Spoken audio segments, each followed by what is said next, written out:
പതിവ് പോലെ നമ്മുടെ യാത്ര പാലക്കാട് ഒറ്റപ്പാലത്ത് നിന്ന് പുലർച്ചെ 4 മണിക്കാണ് തുടങ്ങിയത്.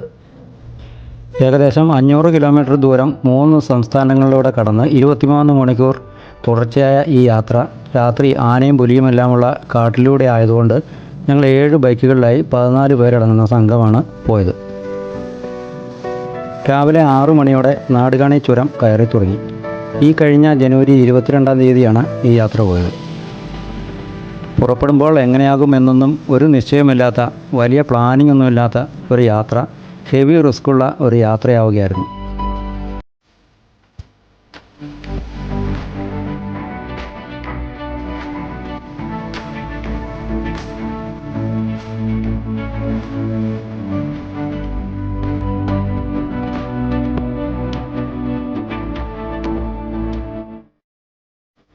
അങ്ങനെ നാടുകാണി ചുരമെല്ലാം കയറി ഗൂഡല്ലൂരിലെത്തി.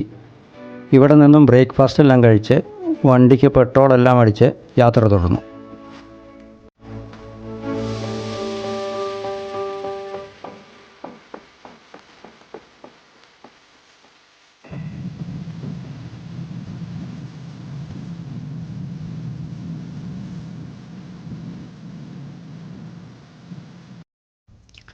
അങ്ങനെ മുതുമല വന്യജീവി സങ്കേതത്തിലേക്ക് പ്രവേശിച്ച് യാത്ര തുടരുമ്പോൾ കിട്ടിയ ഫസ്റ്റ് സൈറ്റിംഗ് ഒരു കൊമ്പൻ്റെ ആയിരുന്നു. അവനങ്ങനെ വഴിയരികിൽ തന്നെ നിന്ന് ആസ്വദിച്ച് പുല്ല് തിന്നുകയാണ്.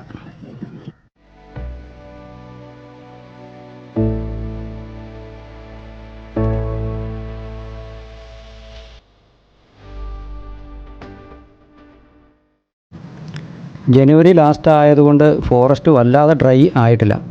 മരങ്ങളിലെ ഇലകളെല്ലാം കൊഴിഞ്ഞിട്ടുണ്ട്.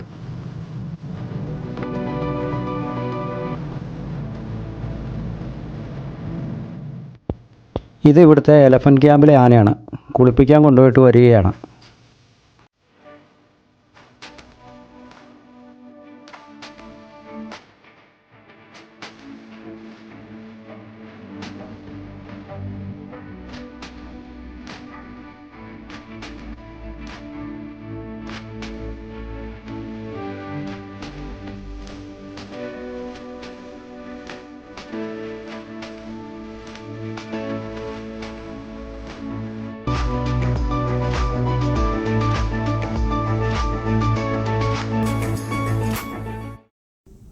പുള്ളിമാൻകൂട്ടങ്ങളെയും ഹനുമാൻ കുരങ്ങളെയും എല്ലാം കണ്ട് നമ്മൾ തെപ്പക്കാടെത്തി.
പോരുന്ന വഴിയിലെല്ലാം വന്യമൃഗങ്ങളുടെ സാന്നിധ്യം ഏത് നിമിഷവും പ്രതീക്ഷിക്കാം. ഏറ്റവും കൂടുതൽ മാനുകളാണെന്നാണ് തോന്നുന്നത്. രാവിലെ നേരത്തെയോ വൈകിട്ടോ വരികയാണെങ്കിൽ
ഈ കാണുന്നത് മായാർ ഡാമാണ്. ഈ ഡാമിൻ്റെ മുൻപിൽ വരെ നമുക്ക് യാത്രാനുമതിയുള്ളൂ. ഞങ്ങൾ ചെന്നപ്പോൾ വീഡിയോ എടുക്കാനൊന്നും സമ്മതിക്കുന്നുണ്ടായിരുന്നില്ല. എന്തായാലും ഞങ്ങൾ ഇവിടെ നിന്ന് വലത്തേക്കൊരു വഴി കണ്ടു. ആ വഴിയെ കുറച്ച് ദൂരം മുമ്പിലേക്ക് പോയി അവിടുത്തെ കാഴ്ചകളൊക്കെ കണ്ട്.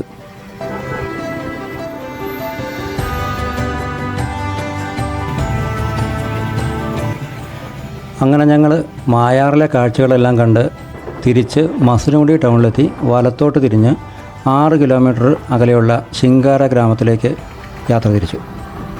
മസനഗുഡിയിൽ വന്നാൽ കടുവകളെ കാണാൻ ഏറ്റവും സാധ്യതയുള്ള സ്ഥലമാണ് ശിങ്കാര.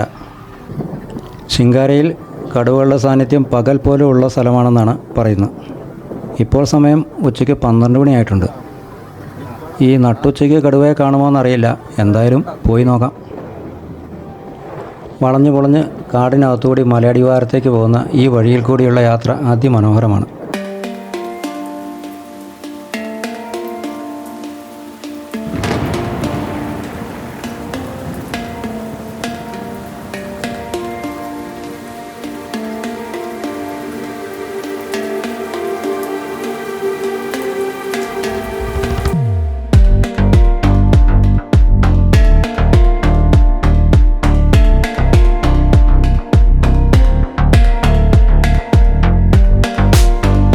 കാപ്പിത്തോട്ടങ്ങൾ കാണാനാവും. തൊഴിലാളികൾ താമസിക്കുന്ന കെട്ടിടങ്ങളെല്ലാം കഴിഞ്ഞ് ഈ വഴി എത്തി നിൽക്കുന്നത് ഇവിടെയാണ്. ഇവിടം വരെ നമുക്ക് യാത്രാനുമതിയുള്ളൂ.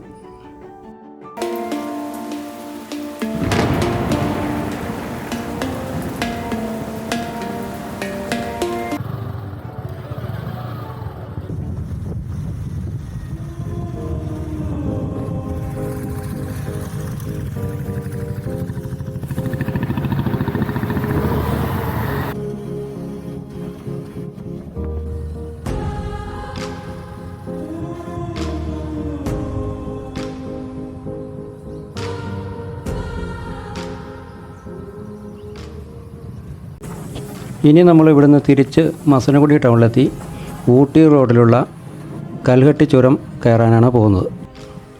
അവിടെ ഒരു വെള്ളച്ചാട്ടം ഉണ്ടെന്ന് ഗൂഗിൾ മാപ്പ് നോക്കിയപ്പോൾ കാണാൻ കഴിഞ്ഞു. എന്നാൽ പിന്നെ അതും കൂടെ കണ്ടിട്ട് പോകാമെന്ന് കരുതി.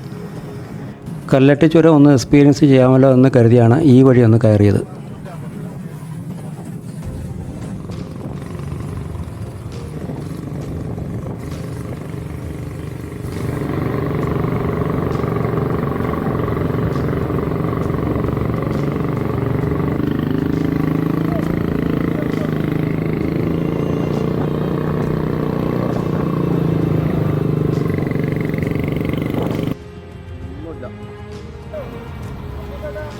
ലൊക്കേഷൻ മാപ്പ് ഇട്ടാണ് പോകുന്നത്. അങ്ങനെ നമ്മൾ ലൊക്കേഷനിലെത്തി. ഇതാണ് ആ വെള്ളച്ചാട്ടം. ഗൂഗിൾ മാപ്പിന് അറിയില്ലല്ലോ ഇവിടുത്തെ വെള്ളച്ചാട്ടം എല്ലാം പറ്റിപ്പോയത്. ഇനി നമുക്ക് ഇന്ന് തന്നെ ബന്ദിപ്പൂര്, മുത്തങ്ങ എല്ലാം കവർ ചെയ്യാനുള്ളതുകൊണ്ട് എന്തായാലും ഞങ്ങൾ തിരിച്ചിറങ്ങാൻ തീരുമാനിച്ചു.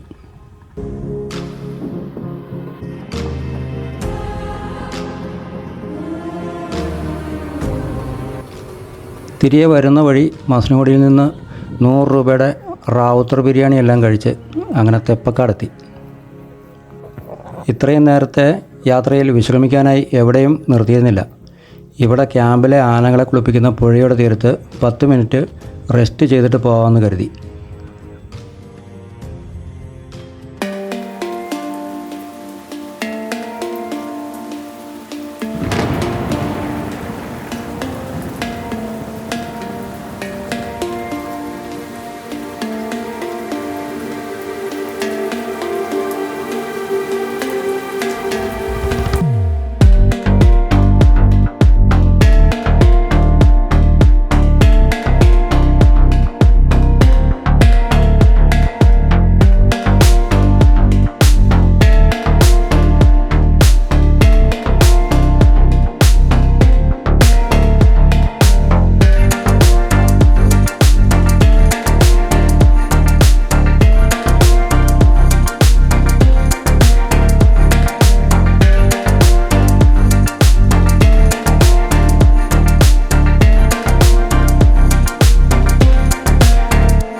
അതുകൊണ്ട് 1500 രൂപ ഫൈൻ വേണമെന്നായി. അവസാനം പറഞ്ഞ് 200 രൂപയെങ്കിലും വേണമെന്നായി. എന്തായാലും ഞങ്ങളുടെ കൂടെ ഒരു നേവിക്കാരൻ ഉണ്ടായിരുന്നതുകൊണ്ട് ഒന്നും കൊടുക്കാതെ തന്നെ തടിയൂരാനായി. അതുകൊണ്ട് കൂട്ടുകാരെ, നിങ്ങൾ ഈ വഴി പോകുന്നുണ്ടെങ്കിൽ രേഖകളെല്ലാം കയ്യിൽ കൃത്യമായി കരുതിക്കൊള്ളണേ, അല്ലെങ്കിൽ ഈ മാതിരി പണി കിട്ടും. ഈ മരത്തിൽ സൂക്ഷിച്ച് നോക്കിയാൽ കാണാവുന്നതാണ്. ഇതിൽ നിറയെ കുരങ്ങന്മാരാണ്. ആ കാണുന്ന തടാകത്തിൻ്റെ കരയിൽ ഒരു പറ്റം ആനക്കൂട്ടം വെള്ളം കുടിച്ച് കയറി പോകുന്നുണ്ട്. ഏറെ ദൂരെ ആയതുകൊണ്ട്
ഇനി നമ്മൾ പോകുന്നത് മുത്തങ്ങയിലേക്കാണ്.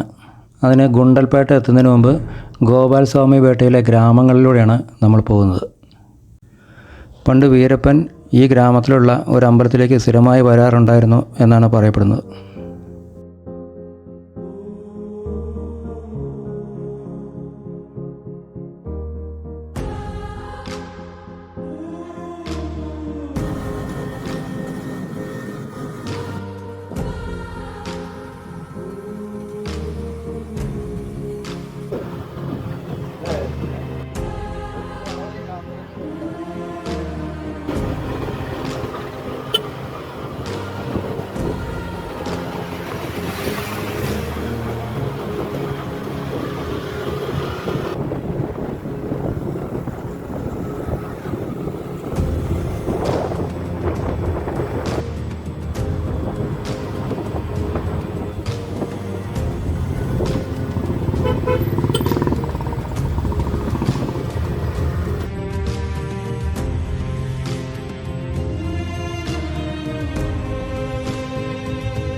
ബത്തേരി മൈസൂർ മെയിൻ റോഡിൽ എത്തിയപ്പോൾ കണ്ട കാഴ്ചയാണ് സൂര്യകാന്തി പൂവിൻ്റെ ചെറിയൊരു പാടം. ഇപ്പോൾ സീസൺ അല്ലാത്തതുകൊണ്ട് അവിടെയും ഇവിടെയും ഒക്കെ ഇത് കാണാനുള്ളൂ.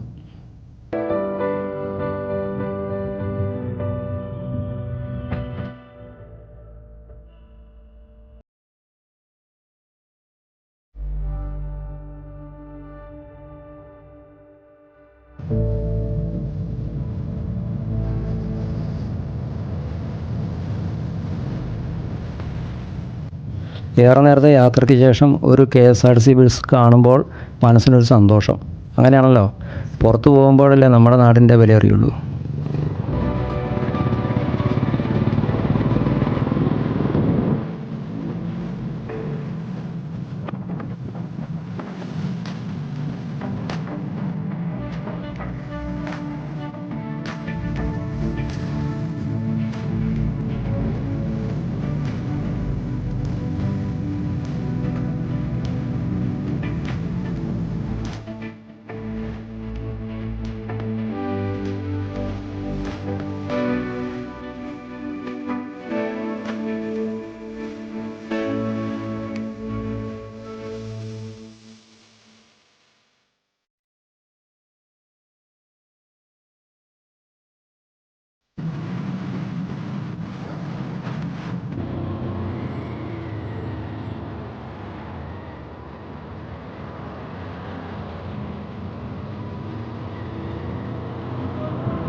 അങ്ങനെ വീണ്ടും നമ്മൾ കേരളത്തിലേക്ക് കടന്നിരിക്കുകയാണ്. മുത്തങ്ങ വന്യമൃഗ സങ്കേതത്തിലൂടെയാണ് ഇപ്പോൾ നമ്മുടെ യാത്ര. ഇവിടുത്തെ വനത്തിനൊക്കെ ഒന്നുകൂടി ഒരു പച്ചപ്പ് തോന്നിക്കുന്നുണ്ട്.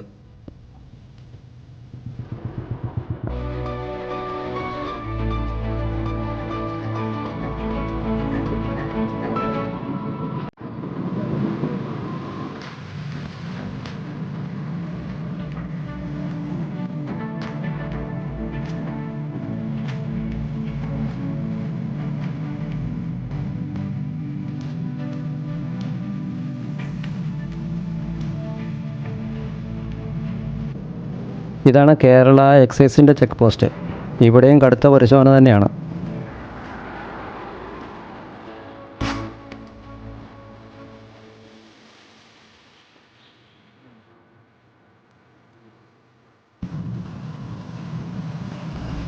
സമയം വൈകിട്ട് 6:30 കഴിഞ്ഞു. ഇനി നമ്മൾ നേരെ സുൽത്താൻ ബത്തേരിയിലെത്തി. അവിടെ നിന്ന് ദേവർശോല പന്തല്ലൂർ വഴി നാടുകാണിയിലെത്തി. അവിടെ നിന്നും ചുരമിറങ്ങി നിലമ്പൂർ വഴി വേണം തിരിച്ച് വീട്ടിലേക്ക് പോകാൻ.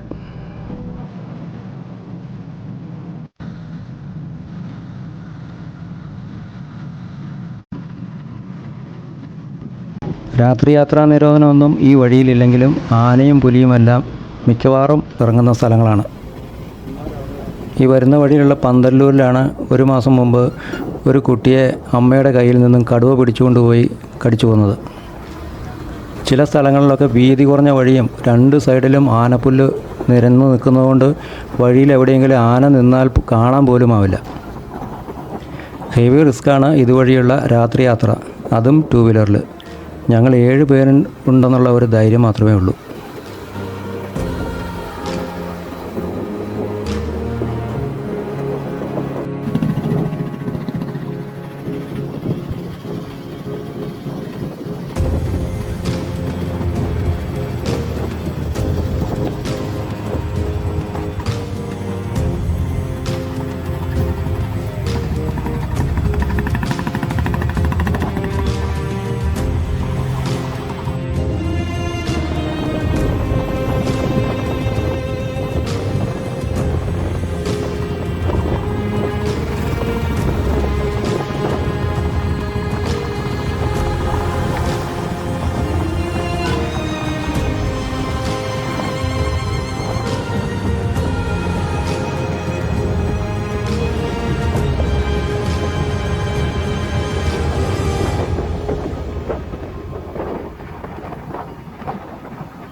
അങ്ങനെ പാതിരാത്രി ആനക്കാട്ടിലൂടെ എല്ലാം കറങ്ങി ഞങ്ങൾ നാടുകാണി ചുരത്തിലെത്തി.